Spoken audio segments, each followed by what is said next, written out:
Have you ever wondered why do some people crumble in the face of adversity, while others rise to greatness? Carl Jung once said, "Until you make the unconscious conscious, it will direct your life, and you will call it fate." And that is exactly what the Stoic philosopher Seneca discovered more than 2,000 years ago. Inner strength does not come from fortune, but from the discipline of the mind. In today's world, where we are stretched thin by pressure, comparison, and fear of failure, we need more than ever a philosophy that makes the mind unshakable, like stone amidst the storm. The 6 lessons from Seneca that you're about to hear are not mere theories. They are weapons of the soul, tools to help you overcome stress, master your emotions, and transform hardship into strength. This is not just a video about philosophy. It is a journey into the depths of the mind, where you will meet yourself again, stronger, clearer, and unshakable. Stay until the end, for once you understand Seneca, you will no longer fear anything at all. Lesson 1. The willingness to embrace hardship. There is a paradox that modern people often forget. We pray for peace, yet by avoiding hardship, we also reject growth. Seneca once wrote, "Difficulties strengthen the mind, as labor does the body." On a deeper level, he meant that mental strength is not born from convenience, but from the courage to face what we fear. Just as muscles grow only under pressure, the human soul matures only when it willingly walks through hardship, not when it is forced there by fate. Look around us. Today's society worships comfort, fast food, instant entertainment, the shortest path to success. Yet the more we indulge in ease, the weaker our spirit becomes. The more we avoid challenges, the more fragile we are before the smallest disruptions of life. Seneca and the Stoic philosophers understood this more than 2,000 years ago. If the mind is not trained through adversity, we become soft, ruled by life instead of being the rulers of our own destiny. To embrace hardship does not mean to seek suffering blindly. It is the conscious choice to do what is difficult in order to build inner strength, to step onto the stage even when your hands tremble, to speak the truth even when you fear judgment, to live simply in a world obsessed with display. When you choose the difficult path, you compel your mind to awaken and your courage to rise. These voluntary trials are not punishments, but tests that reveal how strong you truly are. Seneca once said that he deliberately spent days living in poverty, wearing rough clothes, eating dry bread, and sleeping on cold ground, not because he was poor, but to remind himself, "Is this what I feared?" He practiced confrontation, so that when real hardship arrived, his spirit would not panic or complain. The lesson is profound. If we learn to endure difficulty while life is still peaceful, we will not fear when the storm comes. Carl Gustav Jung, from another dimension of depth psychology, said, "No tree, it is said, can grow to heaven unless its roots reach down to hell. No tree can reach heaven unless its roots have touched hell." In other words, to touch the light within ourselves, we must first face the dark, our fears, our weaknesses, our hidden wounds. Adversity is the doorway into the depths of the soul, the journey downward that allows us to rise. When we willingly step out of our comfort zone, the inner world begins to move. We discover we are more capable than we imagined. Each time we overcome fear, our limits expand a little further. Confidence does not come from always winning, but from knowing we can endure defeat and still stand tall. One who has walked through the dark no longer trembles when the light fades, for they have learned to find their way even in the night. Embracing hardship also teaches us to cherish simplicity. Only after enduring challenges do we truly appreciate the warmth of a meal, the peace of a breath, the serenity of a morning without sorrow. Simplicity becomes the natural reward for those who have survived adversity. We no longer need to prove anything to the world. It is enough to be ourselves, to live in peace, and to feel gratitude for what remains. Life, in truth, never lacks suffering. What defines our character is our attitude toward it. The weak wait for the storm to pass. The strong learn to dance in the rain. When we accept hardship as a natural part of life, suffering ceases to be an enemy and becomes a teacher. Every wound deepens our understanding of ourselves. Every fall teaches us resilience. Seneca called this the art of living through adversity. This art requires no heroism, only a calm mind and an unyielding will. It is a daily choice, not to run away, not to complain, simply to do what is right, even when it is hard. And with each such day, we forge a quiet strength, one that no one can take away. Remember this: hardship does not come to destroy you, but to reveal you. Just as fire tests gold, adversity tests the human spirit. Each time you willingly step into difficulty, you are forging a stronger version of yourself. And when you look back, you'll see it was in the darkest moments that your inner light first began to shine. Because only when we learn to face adversity with a tranquil heart do we find true freedom, a freedom no one can give, but one we forge with our own hands and will. Lesson 2. Mastering emotions and impulses. After learning to willingly embrace hardship, we enter a deeper level of the inner journey, mastering our emotions. If overcoming adversity forges resilience, then what makes us truly free lies in our ability to remain calm amid the storms of feeling.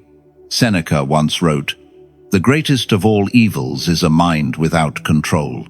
He was not speaking of the cruelty of the world, but of the storm within each of us, the one capable of destroying us in a single moment of lost control. Stoic philosophy never calls us to suppress our emotions. On the contrary, it teaches us to look deeply into them, to understand and manage them, rather than be ruled by them. Stoicism does not reject anger, sadness, or fear. It simply asks, do these emotions serve virtue and peace, or do they lead us astray? When anger rises, when words surge like arrows ready to fly, the Stoic does not run away. They pause, breathe deeply, and observe themselves. Because between impulse and action lies a small space, and within that space, we hold the power of freedom. Epictetus once said, "No man is free who is not master of himself." Freedom, in this sense, is not the ability to do whatever we wish, but the ability to refrain from doing what we do not wish to, not be driven by emotion into actions that betray our own values. A slave to emotion lives in constant reaction. One insult can ruin their day, one failure can shatter their confidence, one pang of jealousy can make them lose themselves. But the self-disciplined person knows that emotions are waves and we are the ocean. The waves may rise and crash, but the deep sea remains still. Aristotle called this principle the golden mean, the middle path between extremes, where actions are guided by reason and moderation. He wrote in Nicomachean Ethics, "Virtue is the mean between two vices, one of excess and the other of deficiency." Virtue, therefore, lives between extremes. Anger is not evil if it is rightly measured. Courage is not recklessness, and kindness should never decay into weakness. To maintain that balance, that is the art of living with wisdom rather than instinct. But the hardest part is not knowledge, it is daily practice. Emotion is subtle and cunning. It seeps into the smallest moments, a word that tightens your chest, an unanswered message that stirs anxiety, a glance that wounds your pride. And then we forget. Reacting too quickly is the fastest way to lose our freedom. Seneca wrote in Letters from a Stoic, "He who is ruled by emotion loses his ability to reason." Indeed, the wise are not those who feel nothing, but those who know what they are feeling and choose their response consciously, not instinctively. Carl Gustav Jung, from the depths of analytical psychology, said, "Until you make the unconscious conscious, it will direct your life and you will call it fate." Emotions are that unconscious force. When we don't understand them, We live like blind travelers, led by hidden tides within. But when we dare to face them, anger, fear, desire, we begin to truly know ourselves. To master emotion is not to become cold, but to possess awareness deep enough to know when to act and when to remain still. Marcus Aurelius, the philosopher king of Rome, wrote in Meditations, "You have power over your mind, not outside events. Realize this, and you will find strength. The world will never cease to test us, but those disciplined in mind do not let the world dictate their emotions. When others rage, they choose calm. When misunderstood, they choose silence. When they lose something, they choose gratitude. That is true freedom. Freedom from the tyranny of anger, from the compulsion to prove oneself, from the fear of being hurt. This freedom does not come from power or wealth, but from understanding oneself so deeply that nothing can shake one's balance. And perhaps the most important lesson of Stoicism lies here. Emotions are not enemies, but guides. They reveal what matters to us and where our attachments are too strong. But if we let them steer the ship, they will drive us into storms. If we hold the helm with reason, however, emotion becomes wind, not the one that decides direction, but the one that, when skillfully used, can carry us far. So, learn to observe each emotion like a passing guest, arriving, staying for a while, then leaving. Let it teach you about yourself, but never let it seize command of your life. For as Seneca reminded, a mind without discipline is a house with open doors. Anyone and anything can enter. Thus, the true path of growth begins when we learn to live with our emotions without being consumed by them, when reason becomes the lamp that lights the way, and stillness becomes strength. This is the art of self-mastery, the foundation of freedom, peace, and a steadfast soul amid all the turbulence of life. Lesson 3. The power of focus. Once we have learned to master our emotions and impulses, we begin to realize another profound truth, that a quiet mind is the foundation of depth. A scattered mind, no matter how calm it appears, can never create greatness. If the previous lesson taught us to govern our inner world, this one teaches us to direct that energy toward a single point. For, as Seneca wrote in Moral Letters to Lucilius, to be everywhere is to be nowhere. That line strikes straight into the heart of our modern age, an era where people do many things at once, yet are truly present in none of them. We listen without hearing, act without truly living in the action itself. Multitasking, which modern culture glorifies as the mark of productivity, is seen in Stoic philosophy as a dangerous form of distraction, for when we divide our attention among too many things, we fragment our very being. Seneca called this the silent waste of the mind, the slow erosion of mental energy into trivialities, until the ability to go deep is lost. The one who does everything at once is not active, but escaping, fleeing the stillness that would force them to face the one thing that matters most, themselves. Marcus Aurelius wrote in Meditations, "If you are doing one thing, do it as if it were the only thing in the world that mattered." That sentence is more than advice on efficiency, it is a philosophy of presence. For only when we devote our entire attention to one act does time become meaningful. Even an ordinary task can become meditation. Even a simple gesture can become a path toward awakening. Stoicism, at its core, exalts clarity, and nothing clouds the mind faster than distraction. When we try to do many things at once, we think we are living more, but in truth, we are living less, because no single moment is lived completely. This is the tragedy of modern humanity. Knowing everything, yet understanding nothing deeply. Experiencing much, yet touching the essence of nothing. Plato once said in The Republic, "The beginning is the most important part of the work. But how can there ever be a true beginning if the mind has never been still long enough to start?" Aristotle echoed this in Nicomachean Ethics. Excellence is not an act, but a habit. And such a habit can only be formed by doing one thing, in one direction, long enough to move beyond the surface and reach depth. Socrates chose the opposite path from the crowd. He did not chase the countless things people said about the world. He pursued a single question: how should one live? That question, simple yet infinite, became his lifelong pursuit. And perhaps that is the most profound testament to the power of focus. The one who devotes a lifetime to a single true question eventually understands the nature of life itself.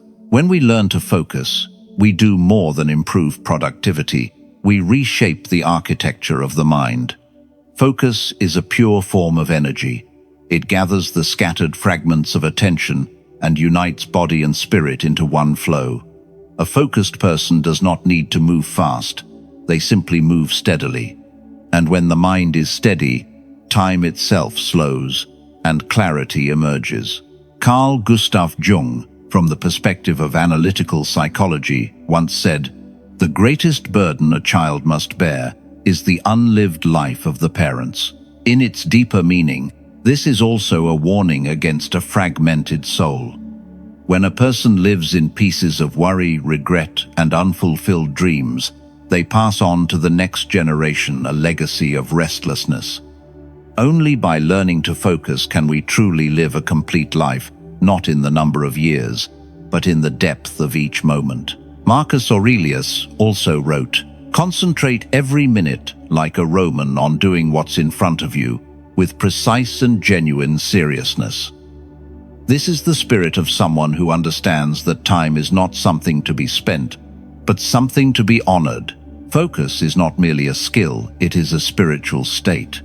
When we give ourselves fully to one act, we align with the flow of the universe where time stops and only pure action remains. In that moment, anxiety dissolves. There is no past to regret, no future to fear. Only the now, where the fullness of life resides. Seneca once wrote, "It is not that we have a short time to live, but that we waste much of it."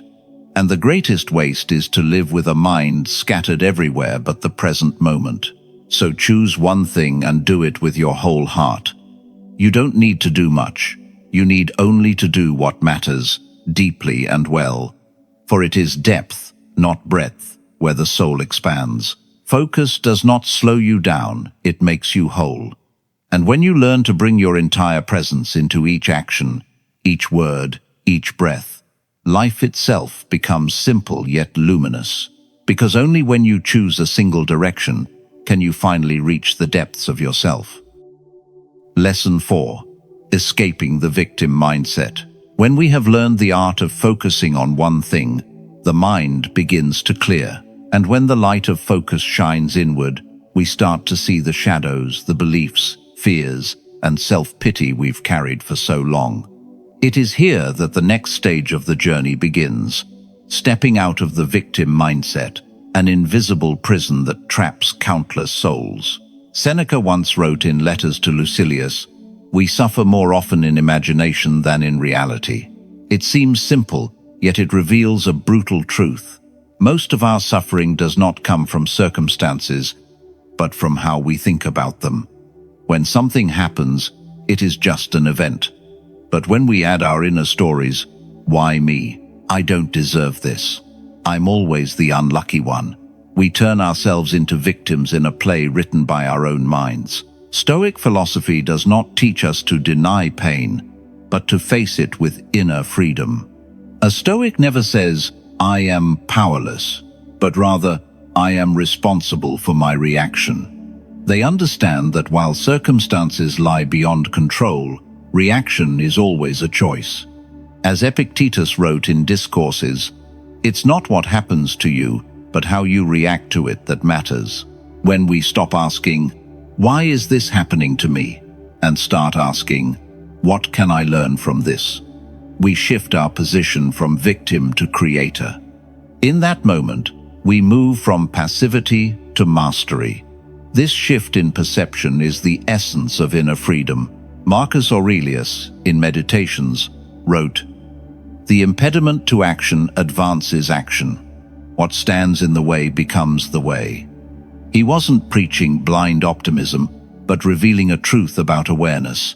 Every obstacle carries within it the seed of growth. When we stop seeing ourselves as victims of fate, we become the blacksmiths of our own souls. Carl Gustav Jung once said, "I am not what happened to me. I am what I choose to become."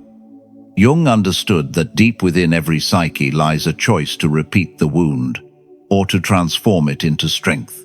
When we realize we can choose our response, we not only escape the victim mindset, but enter the process of individuation, the journey of uniting light and shadow within ourselves. The victim mindset, however, is seductive. It offers a false sense of safety. When we say, "I can't because others made me this way," we feel temporarily relieved of responsibility. But the price of that comfort is freedom. Those who constantly blame the world will never grow. They remain trapped in a loop of resentment and helplessness. The Stoic, by contrast, rises from the very place they fell. They do not deny pain, but they refuse to let it define them. They understand that every challenge is a mirror, reflecting the inner self, showing where we are weak, where we must heal. Instead of asking, "Who hurt me?" they ask, "Why does this hurt me so deeply?" And from that question, they take one step closer to self-understanding, what Jung called the process of individuation, the path of becoming whole. Seneca wrote, "A gem cannot be polished without friction, nor a man perfected without trials. It is through hardship that we gain resilience. It is through adversity that we find steadfastness. And it is by ending our complaints that we reclaim the power of choice." Escaping the victim mindset does not mean pretending to be strong or denying pain. It simply means refusing to let pain decide who we become. When we accept, "This happened, but I still choose my attitude," we unlock a door to freedom that no external force can close. Marcus Aurelius said, "You have power over your mind, not outside events.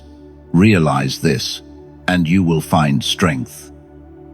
This is the foundation of Stoic philosophy. True freedom is not found in changing the world, but in mastering our response to it. When we stop seeing ourselves as victims, life suddenly feels lighter. We no longer need the world to be fair to be at peace. We no longer need others to apologize for us to let go. We simply learn to say, "This will not break me, it is teaching me to stand stronger." And when we accept that, a strange calm blooms within. The storm may still rage, but our hearts no longer drift with the wind.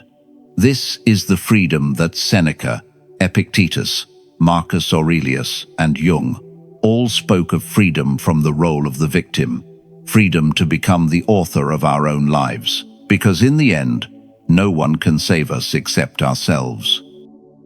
Lesson 5. Finding strength in stillness. When we have freed ourselves from the victim mindset, the soul begins to open a new space, the space of inner freedom. Yet that freedom only becomes truly enduring when we learn the art of being alone, the art of stillness and self-contemplation. For, no matter how many storms we have endured, if the mind has not yet learned to return home to itself, peace will remain out of reach. That is why both Stoicism and Carl Gustav Jung saw stillness as the wellspring of inner strength. Seneca wrote in Letters to Lucilius, "Withdraw into yourself as much as you can." He was not speaking of isolation or escapism, but of a deliberate act, the conscious pause from external noise to hear the voice within. In an age where everything is loud, seeking stillness is no longer a luxury. It is a necessity for the survival of the soul. Stillness is not emptiness. It is fertile soil where the seeds of peace and clarity can grow again. The wise do not run from the world. They retreat inward to understand themselves, and then return with a wiser, more grounded heart. As Marcus Aurelius wrote in Meditations, "Nowhere you can go is more peaceful, more free of interruptions than your own soul." That line is a simple yet profound meditation instruction. Peace is not found in places, but in states of mind. Some live among mountains yet remain restless. Others live amid chaos and remain still as a lake. The difference is not in the circumstance, but in the ability to pause, to stop, to breathe, to see oneself clearly in the rushing stream of life. Stoic philosophy teaches that only in stillness can we hear the voice of reason, that small, steady sound, far more powerful than the world's noise. When we move too fast, true values are drowned out by the clamor of desire, competition, and the hunger for recognition. But in the moment we stop, sit quietly, and let the world fade from view, something miraculous happens. We begin to see ourselves clearly again. Carl Gustav Jung called this moment the return to the self. He believed modern humanity is lost in the crowd because we rarely face our own souls. Until you make the unconscious conscious, it will direct your life, and you will call it fate. Stillness is the bridge between the conscious and the unconscious, the space where we listen to what has never been spoken, where wounds, longings, and inner truths slowly reveal themselves. Stillness does not make us indifferent, it makes us understanding. When we sit quietly in solitude, we realize that most of our anger or fear arises from resisting reality itself. We learn to watch anger without letting it ignite, to listen to sadness without letting it consume us, to see the trembling ego within and gently place a hand upon its shoulder. In that moment, we are no longer victims of emotion, we are witnesses, and that is freedom. Seneca believed that stillness cultivates virtue, something that cannot be forged in chaos. He wrote, "No man was ever wise by chance. Wisdom does not come from the noise of triumph, but from the quiet hours of self-reflection." When we stop chasing the crowd, we begin to hear the guidance of the soul. Marcus Aurelius offered the same counsel. Men seek retreats for themselves in the country, by the sea, in the mountains, but nowhere can he find a retreat more peaceful than within his own soul. For stillness is not about distance from the world, but about distance from the turbulence within. What's fascinating is that when one truly learns to be alone, one no longer feels lonely. Instead, one feels closer to the world. For when we understand ourselves, we begin to understand others. When we see the darkness within, we become gentler toward the darkness of others. Stillness nurtures compassion, something that cannot bloom in a restless mind. And when we return to the world after those moments of silence, we are no longer hurried. We work with focus, love with understanding, live with a rhythm that is slow yet deep, modest yet full. Stillness becomes the foundation that anchors us amid life's storms. Carl Jung once said, "In solitude, we find ourselves. In finding ourselves, we find the world." This is the beautiful paradox of the inward journey. The more we are alone, the more connected we become with everything. Stillness is not an escape from life, but a return, a preparation to re-enter the world with a clearer heart and a steadier soul. When we learn to pause amid the rush, to breathe slowly, to listen deeply, each day ceases to be mere survival. It becomes a conscious journey. And then we understand what Seneca meant more than 2,000 years ago. Withdraw into yourself as much as you can. For only there can we find true strength, the strength of stillness, of understanding, and of a soul that has learned peace. Lesson 6. Preparing for adversity. When we have learned to find strength in stillness, we begin to see that true peace is not merely the calm of the present, but the ability to stand firm when storms arrive. A tranquil mind is not one sheltered from the world's chaos, but one prepared not to be shaken by it. And this is where Stoic philosophy leads us to the next stage of growth. Premeditatio malorum, the preparation for adversity. Seneca wrote in Letters to Lucilius, "He robs present ills of their power, who has beforehand contemplated their coming." Here, he was not urging us to live in fear, but to train the mind through deliberate contemplation to imagine the misfortunes that could come, so that when they do, we are neither startled nor broken. It is the art of preparing so as not to panic. Imagine a warrior entering battle. He does not train only under the sun, but also in rain, hunger, and cold.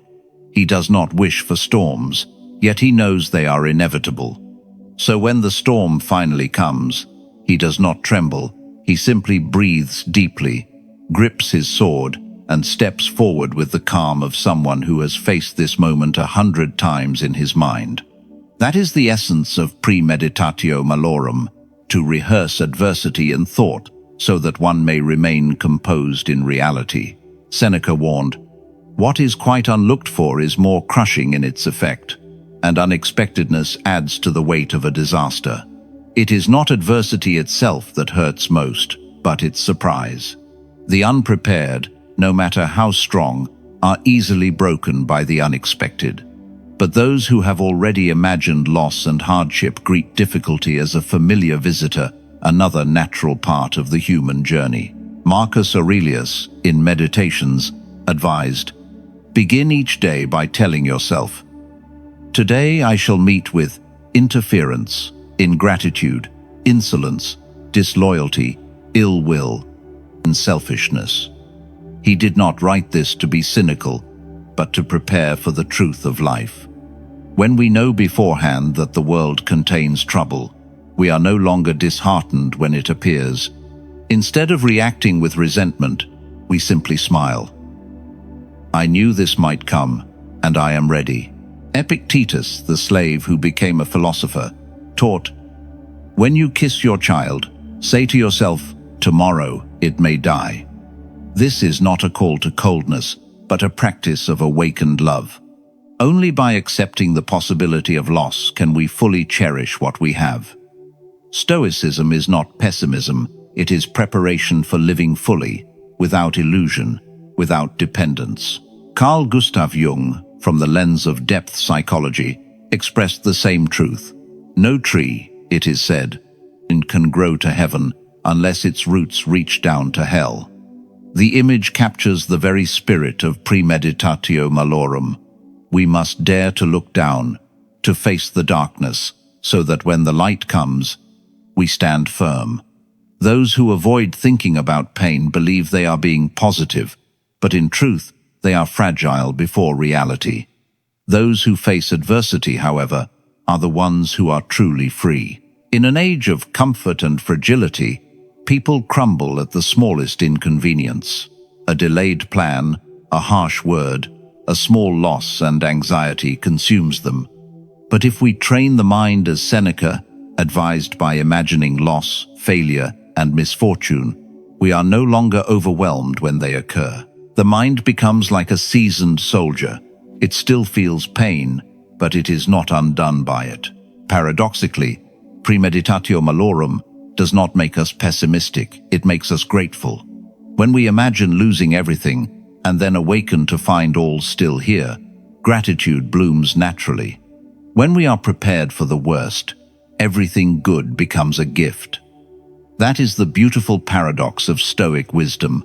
Those who are ready for loss live most fully. Seneca also wrote, "What fortune has made yours is not your own."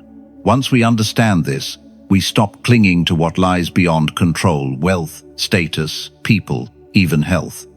Instead of living in fear of losing them, we live in awareness of their impermanence, and thus, every present moment becomes sacred. Stoicism is not a philosophy for the faint-hearted. It demands that we look straight into the possibility of pain without being paralyzed by it. The purpose of premeditatio malorum is not to cultivate fear, but to weaken its hold.